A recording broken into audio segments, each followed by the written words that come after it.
Okey, kita ada banyak barang ni. Barang dah sampai. Barang Shopee dah sampai. So, jom kita unboxing sama-sama. Barang apa pula saya beli kali ni? Banyak barang ni. Okey. So, ni saya beli lampu. Lampu brand Avido. Okey, sekejap saya buka. Saya beli bulb sekali ni, lampu meter. Lampu meter sekali. Okey, ni lampu meter. Kecil-kecil ni. Lampu kecil-kecil ni. Okey, ni lampu depan. Ni lampu depan. Okey. Lampu depan LED. LED. Okey, lampu depan LED. Bulb. Bulb meter. T10. Okey, lepas tu kita beli apa ni? Okey, kita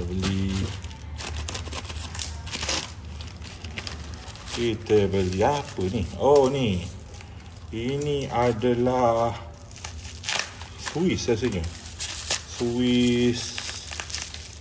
Betul lah, Swiss. Swiss lampu. Swiss lampu. Swiss signal. Swiss starter dengan Swiss horn. Motor kalau tak ada starter tak payah pakai lah Swiss starter. Ini Swiss horn. Okey, TCB. Brand TCB. Okey, kotak ni lambat lagi kita buka. Kita buka last sekali. Kotak kita buka last sekali. Okey. Ni adalah apa benda ni?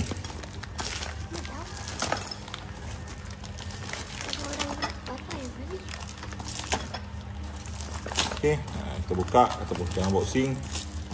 Alright.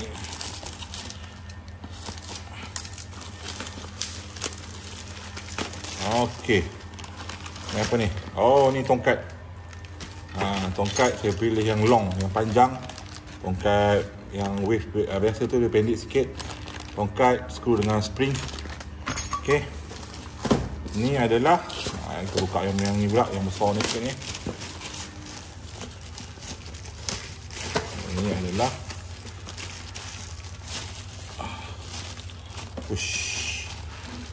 agak ketat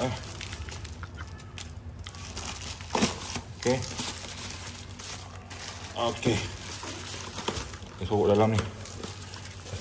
Kita buka lagi. Okey. Ni apa benda ni?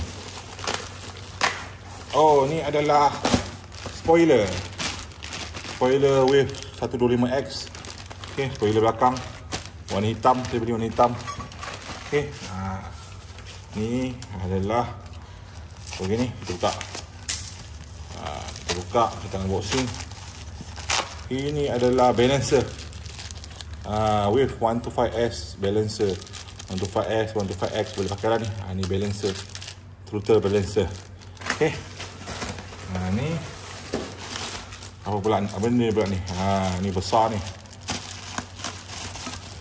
Okey. Ni adalah brake kaki. Brake kaki. Wave 125X saya beli apa ni, brake kaki. Sub dia nak masuk lubang ni. Lubang ni ada sub dia. Saya beli sekali, saya beli batang dia. And then one set lah. Spring semua ada. Lengkap. Lepas tu kita beli ni. Kita beli apa ni? Kita beli ni. Kita beli lampu depan. Kita beli signal. Kita beli lampu depan 2. Oh, lampu depan 2, saya tekan 2. Oh. Saya beli 2 lampu depan. Alamak, pisang lah. Tak apalah. Okay, saya bagi je kat owner nanti. Saya tekan 2, saya salah tekan lah tu. Okay. Ni adalah barang yang saya beli. Saya beli balancing. Saya beli mentol. Mana mentol tadi? Saya beli mentol. Okay, nanti kita pasang kat motor. Okay, itu saja video saya untuk kali ni. Jangan lupa like, comment, share video dengan kawan. Last sekali guys, tolong subscribe guys. Bye.